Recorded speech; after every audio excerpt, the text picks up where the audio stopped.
मूछ आ गया, दाढ़ी आ गया, बहुत पहले आया है। समझदारी कब आएगा, कितना आया है और कितना आना बाकी है, कुछ बता नहीं सकते। अभी टाइम हो रहा है 1, 16, 17, 18 हो रहा होगा आसपास में। और मैं इस टाइम वीडियो रिकॉर्ड क्यों कर रहा हूँ?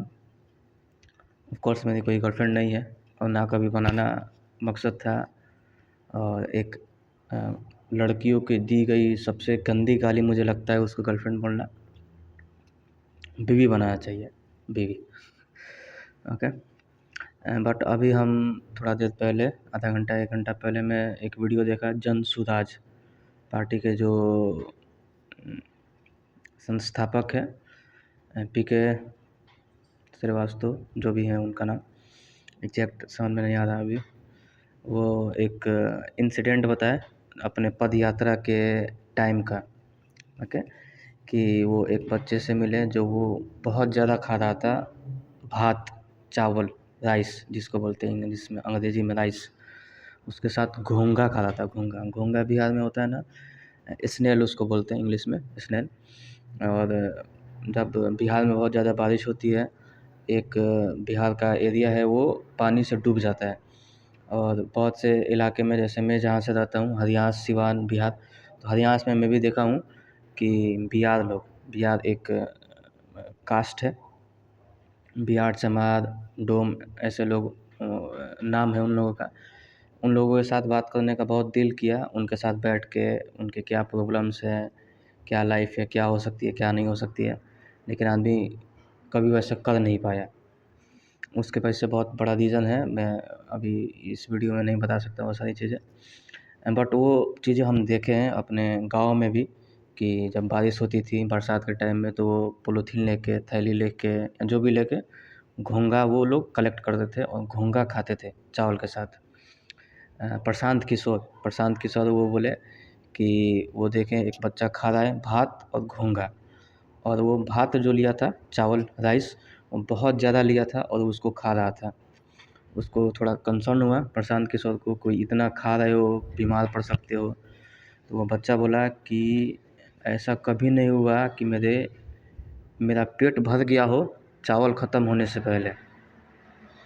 मतलब भूख भी डिफाइन होती है कि आपके पास कितना चावल है बिहार में। ओके। और वो भी एक बात बताएं कि जितना हम डेटा में देखते हैं, एज अ मैथमेटिशियन मेरे को भी इंटरेस्ट है डेटा में, नंबर्स में, कि बिहार में 60% गरीबी है, मल्टी डायमेंशनल गरीबी है बिहार में। चिकित्सा का लेवल बहुत कम है, नीचे से टॉप करता है चिकित्सा सर्वे में, और रोज़गार में, एजुकेशन सर्वे में, इन सारी चीज़ें। वो बताएं कि ग्राउंड पे उससे बुरा हाल है।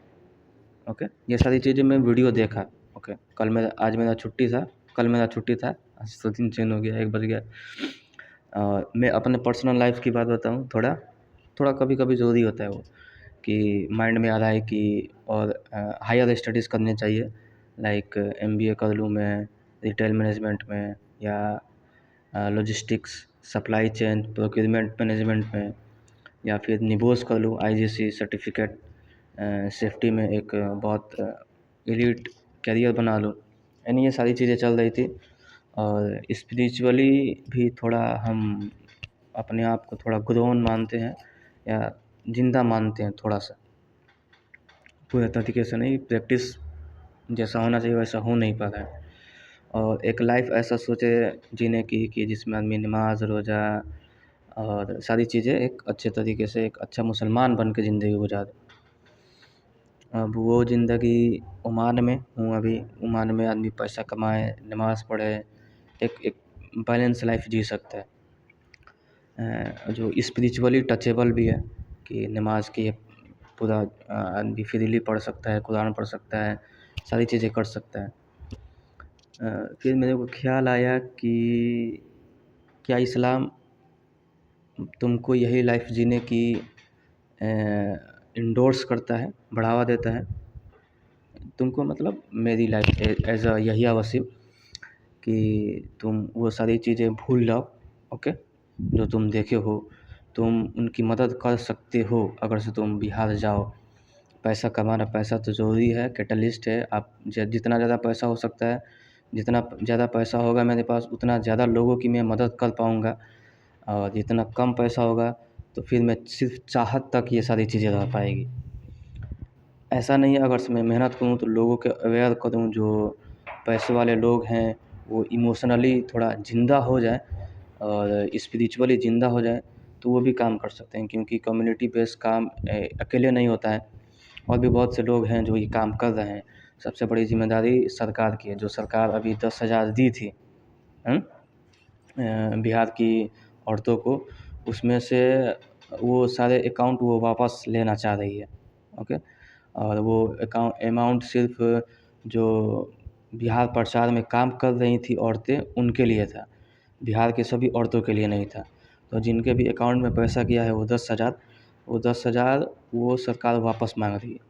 तो एज अ गवर्नमेंट लेवल सरकार को प्रेशर देना कि सरकार अच्छे से काम करे, और ये सारी सारी चीज़ें मेरे माइंड में चल रही थी। खुद से बात कर रहा था, थॉट है, इस थॉट को ट्रैक करने की ज़रूरत है, इसलिए ये वीडियो है। अगर से कोई देख रहा है और वो मुस्लिम भी है, एज़ यहिया वसीम है, या एज़ अरमानुल्लाह अंसारी है या एज़ यूसुफ वसीम है, और मुस्लिम घर में पैदा हुआ है, और वो चाहता है कि जैसे अरमानुल्लाह अंसारी, यूसुफ वसीम, यहिया वसीम के तरह पैदा हुआ है, और वैसे ही उसका इंतकाल हो, कि वो अल्लाह के सामने जाके खड़ा होना है उसको। तो उसके सामने, अल्लाह के सामने वो क्या बोलेगा कि मैं अपने आप को इस काबिल बनाया कि लोगों की मदद कर सकता था, लेकिन मैं लोगों की मदद करने के बजाय मैं अपनी लाइफ को लग्ज़री बनाया, अपने लाइफ को बहुत ज़्यादा कंफर्टेबल बनाया। ऐसा नहीं मैं बोल रहा, एडवोकेट कर रहा कि अपनी लाइफ में लग्ज़री ना लाए या अपने लाइफ को कंफर्टेबल ना बनाए, but at the same time balance होनी चाहिए सारी चीज़ें। हर एक इंसान के ऊपर रिस्पॉन्सिबिलिटी है। एज़ अ मुस्लिम वो रिस्पॉन्सिबिलिटी बढ़ जाती है और भी ज़्यादा, कि आपकी एक पर्सनल लाइफ है, उसको आप डिनाई नहीं कर सकते। ओके, आपकी एक स्पिरिचुअल लाइफ होनी चाहिए जिसमें नमाज, रोज़ा, कुरान, ज़िक्र, माँ बाप की सेवा, ये सारी चीज़ें हो। एट द सेम टाइम आपकी एक सोशल लाइफ भी होनी चाहिए जिसमें आप अपने से कमज़ोर लोगों की मदद करें। ओके, अब इन तीनों लाइफ को बैलेंस करना, लाइफ जैसे है ना कि बहुत सी चीज़ें बोली गई हैं लाइफ के बारे में, कि लाइफ ये है, लाइफ वो है, life this, life that, but Quran की रोशनी में देखेंगे तो चीज़ें अच्छे से क्लियर होंगी, और वो लाइफ जीने के बाद हम रिग्रेट नहीं करेंगे, हम अफ़सोस नहीं करेंगे, हमारे अंदर ये सेल्फ़ सेटिस्फेक्शन होगा।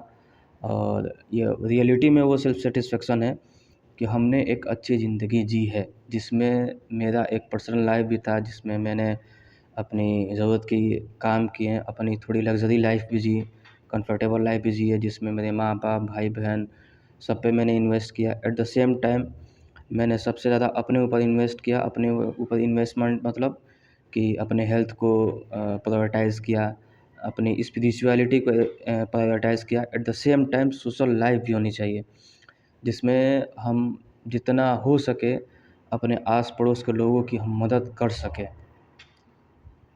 उनको पढ़ा के, उनको रोज़गार दे के, उनको अवेयर करके, उनको एजुकेट करके, उनको ऑर्गेनाइज़ करके, या हम जिस गवर्नमेंट में रह रहे हैं, जिस सरकार में रह रहे हैं, हम टैक्स दे रहे हैं, direct tax, indirect tax, GST, toll tax, property tax, सारी चीज़ें हम टैक्स दे रहे हैं, पैसा दे रहे हैं सरकार को वो काम करने के लिए, सोशल वेलफेयर का।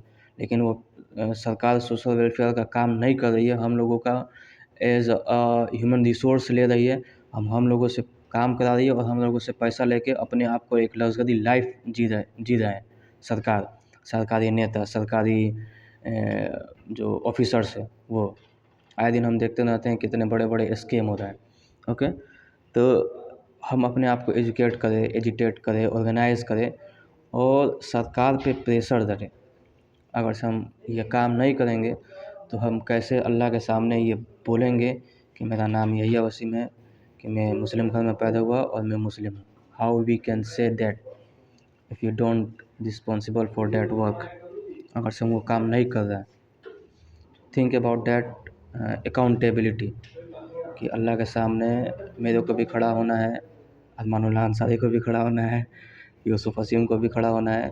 अल्लाह, हम ऐसे नाम लेके इसलिए बोल रहे हैं कि ये नाम लेने से चीज़ें रिलेटेबल थोड़ा ज़्यादा लगती है।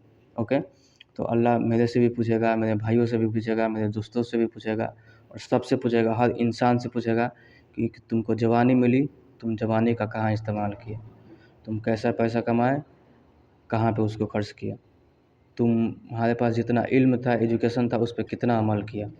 ओके, ये सवाल दुनिया के हर एक इंसान से पूछा जाएगा। हर एक इंसान इस सवाल के जवाब के लिए रिस्पॉन्सिबल है अल्लाह के सामने।